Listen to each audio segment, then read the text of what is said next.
Welcome to the WRAL Daily Download. I'm your host, Amanda Lamb. In today's deep dive conversation with WRAL Hidden History reporter Heather Leah, we're talking about Pullen Park, a gem in the center of Raleigh, where families have flocked for decades to enjoy the rides, including the train, the carousel, and of course, the playground.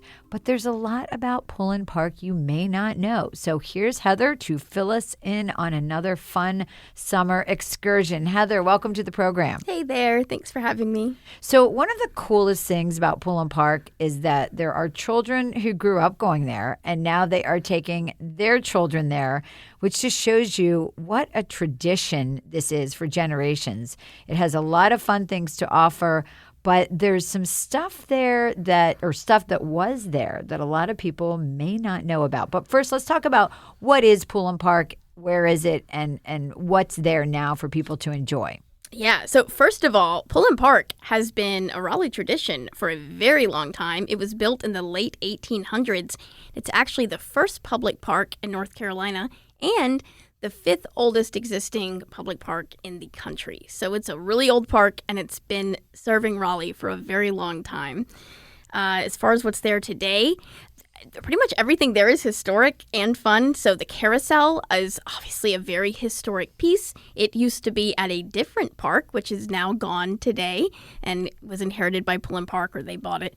And then we have the train. I mean, there's just so much to do there. It's a lot of fun. And I live close by, and I tell you, it's very, very popular. I mean, on the weekends, you see families there. You see people picnicking.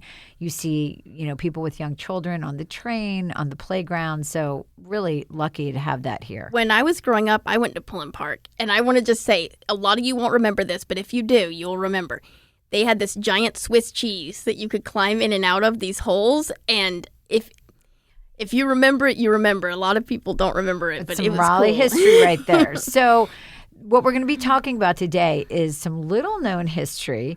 There was a zoo there, which is just fascinating to me. Tell me, what kind of animals were there?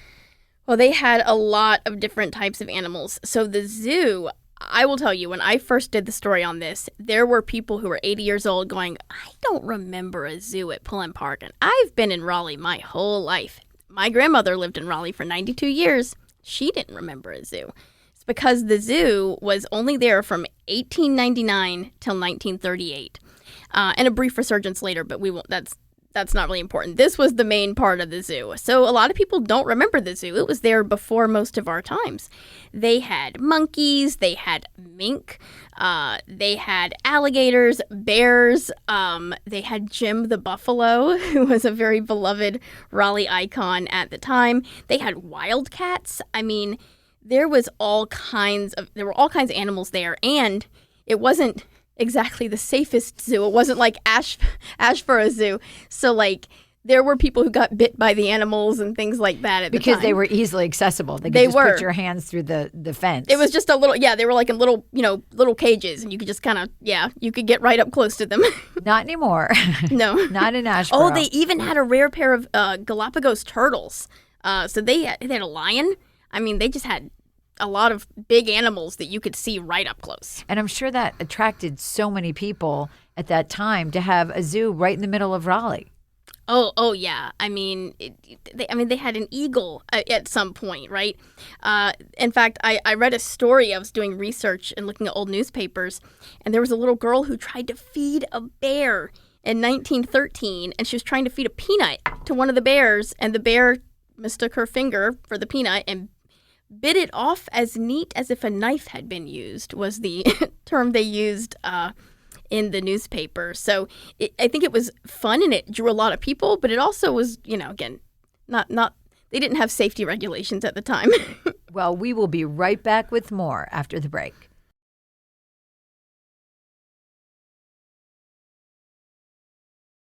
Welcome back to the WRAL Daily Download.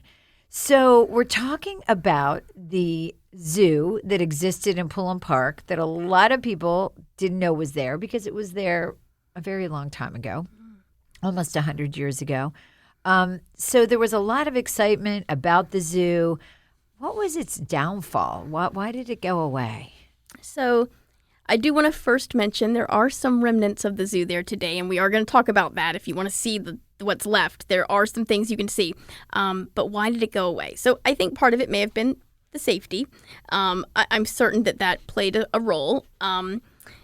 But in the 1930s, there were two tragic deaths that really marked the beginning of the end of the Pullen Park Zoo.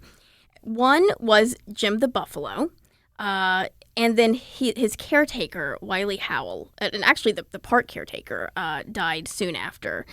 And there's even a newspaper headline from the time, Pullen Park Zoo dwindles as Jim the Buffalo dies. So when Jim the Buffalo died, and then Wiley Howell died, who was kind of the visionary behind this zoo, without his energy behind it, and then after the tragic loss of the buffalo, people just kind of went downhill. It just went downhill, and it just wasn't drawing. Jim was a big draw for that, and when he was gone, he was gone. I do want to mention, apparently employees dug a large grave for Jim in the city farm.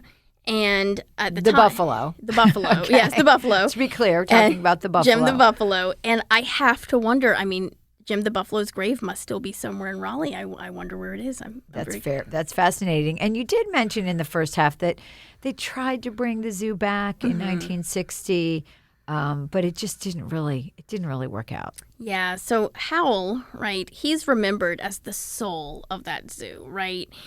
In fact, his memory is honored in the beautiful Lake Howell, which is the centerpiece of Pullen Park. That lake, you've probably walked past it. That's okay. named after him. In the 60s, there was a brief resurgence. But from what I can tell, without Howell's vision, the zoo just didn't last as long. And then on top of that, there was a far larger and more modern zoo in Asheboro.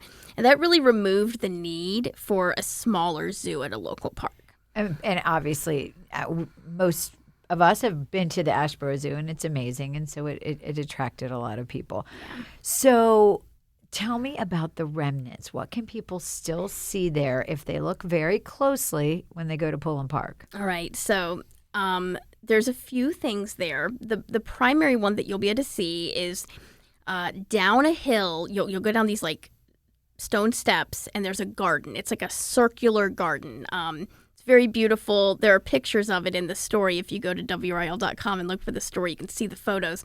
But there's like a centerpiece garden with a circle around it of concrete. Well, that circle is the footprint of the alligator pit. And in fact, I didn't even see it the first time I was there, but I went back and I saw you can actually see the sawed-off metal bars jutting out of the bottom of the concrete. So you can see that this was the alligator pit, and here were the bars. They're still there. Intended to keep the alligators in the pit. Hopefully. Yeah. And then there's also there's these a stairway and a walkway that you can kind of see these curvatures of the land that look like they may have been part of the original walkway that would have led you around the alligator pit. And I've also been told, now this I haven't found, the alligator pit I found, but I've been told that the monkey cages are somewhere at the park. Several people have commented and pointed out saying that there's a location in the park. It's kind of hidden behind foliage where there might be a remnant of the monkey cage. I haven't seen it. I am going to be looking for it. So maybe our listeners can find it and let us know. If you find it, let me know. Please let us know. Absolutely. And there's so many just fun things to do at the park. Yeah. Again, we're really lucky to have it. It's open 10 to 6, 7 days a week. They also have a lot of special events, sometimes on the weekends. So it's a great place to visit in general. But it's neat to know that there's some other history there, you know, not just what we see on the surface. Hidden history that you're walking right past where alligators used to be sitting, and Jim the Buffalo might be out there somewhere. You never know. Or the spirit of Jim the Buffalo. Absolutely. You can make a story that he haunts the park. Oh, that's our next podcast. Heather, thank you so much for once again giving us a little peek behind the scenes of a special place in Raleigh. And thank you for listening to the WRAL Daily Download. If you'd like to hear more about things to do, places to visit, restaurants to enjoy in North Carolina, check out WRAL Out and About, a weekly podcast from WRAL News. Find WRAL Out and About in your podcast app.